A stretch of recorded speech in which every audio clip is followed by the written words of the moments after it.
آج ایک ذہن بنا ہوا ہے کہ جتنا ہمارے پاس پیسہ ہوگا، دولت ہوگی، اتنا ہم خوشی کی زندگی گزاریں گے۔ ایک ذہن یہ بنا ہوا ہے کہ ہر آدمی آزاد ہے، جو مرضی کرے۔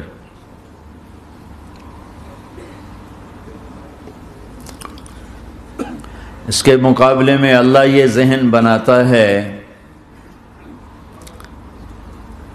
کہ خوشیاں پیسے سے نہیں آتی۔ اضحک و ابکا، اللہ جسے چاہتا ہے اسے خوشی دیتا ہے، اللہ جسے چاہتا ہے اسے دکھ دیتا ہے، غم دیتا ہے۔